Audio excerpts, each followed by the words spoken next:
We have Steven Stamp with us, author and editor at Inside Lacrosse, IL Indoor. Check out the website where you can see his musings and where he gets into a little more detail that we can't necessarily cover in all these videos. But thanks for coming back. We've got another week with a bunch of exciting highlights.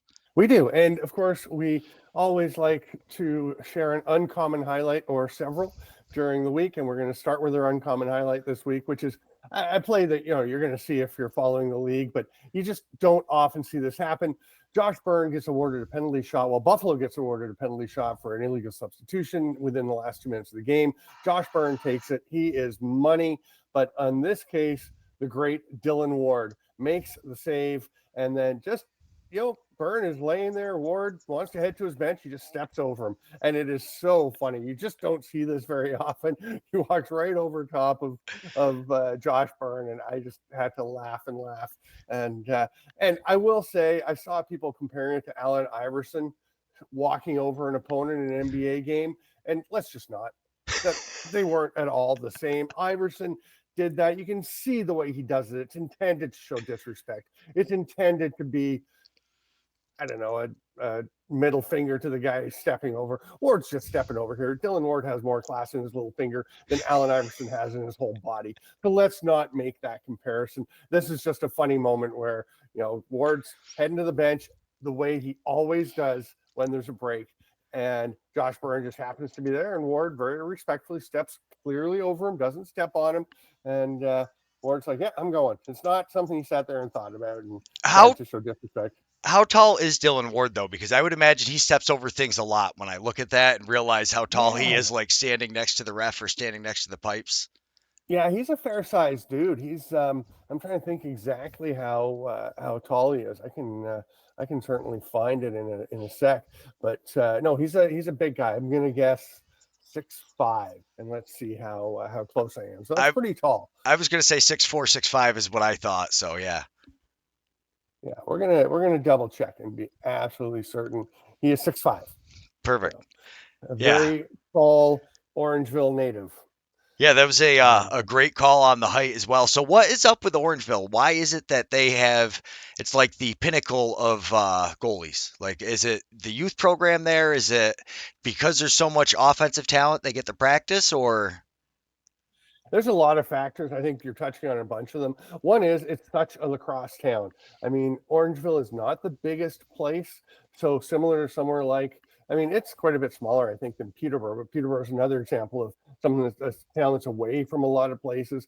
And lacrosse really is caught on, and that's what people do. In Orangeville, even more so of a focus on this sport, um, with such a great background and history in the sport. And yeah, there's tons of players, tons of really good players, and they do. The goalies are going to face challenges. I think for all the players at all positions, you have the huge factor is the players who go back and coach. You'll see NLL players coaching at Pee Wee level and below, like guys will coach, and you see that in lots of places where guys will coach their kids as they come up. But Orangeville players go back and coach, and they're not all like, oh, I have to coach junior A, which nothing wrong. You need good people coaching junior A, but they have excellent coaching up and down the ranks, and that helps everyone get better. And goalies probably get the least coaching of any position. So maybe that commitment from Orangeville players to go back and coach helps because it gives a chance with high level coaching because it's so hard to coach goalies. So if NLL guys are there, at least maybe they're making sure the goalies get some coaching. But yeah, I mean the string of guys, right, with um, obviously Nick Rose and Evan Kirk and Dylan Ward and Chris Origlieri and I it, mean it just seems like everybody Cameron when you Dunkerley is an yeah. Orangeville guy, right? And he had to go out to Victoria just to get to play in Junior B. And now they've got a kid coming up next year with the Junior A's that he's not going to be much of a drop off from Origlieri. So yeah, it's an amazing factory. Yeah, and the NABLL actually had two Orangeville goalies for their. I think it's shoot, which team is it? I want to say it's the Wheat Kings have a goalie from there who like Hmm. was grew up there and was in the system. But I remember Bob Leary talking about it. He's like Orangeville, which is just a factory for box lacrosse goalies. He goes, it seems like everybody comes from there. And then he went into the history with some of the guys, and I was like, wow, that is impressive. That basically every league almost that I cover seems to have a Orangeville guy, as a goalie. with maybe the exception of Can-Am. Yeah, and it really does go back to Chris Sanderson as well, who is just iconic, one of the all-time greats in box and field, represented Canada a bunch, was one of the great goalies, and just, tragically lost early, but he was just a inspiration, I think, for a lot of goalies, particularly in Orangeville. So there's a pretty solid history there. Yeah, no, I And there's love. a lot of fun when Dylan Ward stepped over Josh Burke. It was a lot of fun. Yeah, so a great uncommon highlight. And with that uncommon highlight, let's get into the jersey. So what are we wearing this week? Yeah, we're going to go with the Syracuse Stingers. Now, there is a team, the Syracuse Stingers, that exists now. They've got a yellow and black thing going on with the honeycomb. It's pretty cool. This is the original Syracuse Stingers from the 1974-75 National Lacrosse League, the original version of the NLL before the Eagle Pro Box League, before that became MILL, Major Indoor Lacrosse, and which then morphed into the NLL. This is from 74 and 75. The Stingers in particular were 1974, and what a roster they had. There were some issues with coaching. They wound up actually not making the playoffs in their only season. Then they went to Quebec to become the Caribou. Another great jersey. I've been pushing Jamie Plunkett from Common Fit to find me a Caribou jersey. I love them, but yeah, they had quite a lineup. The ultimate lacrosse player, probably Gaylord Paulus, just all time great. Guys like Johnny Morady and Terry Sanderson, Buff McCready, one of the great goalies, and Alfie Jacques, the legendary stick maker, all on that Syracuse Stingers club back in 1974.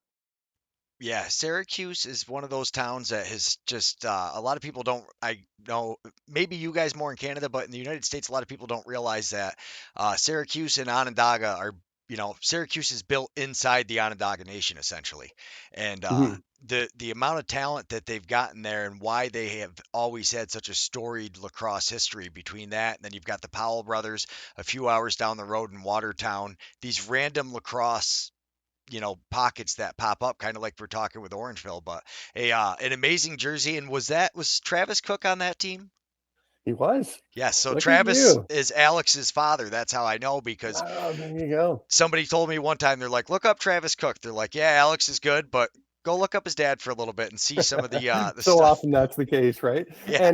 And this is not an accident that I'm wearing it this week because we are going to Onondaga, which is, as I was about to say, outside of Syracuse, but you put it very well. Syracuse is basically created within the Onondaga Nation.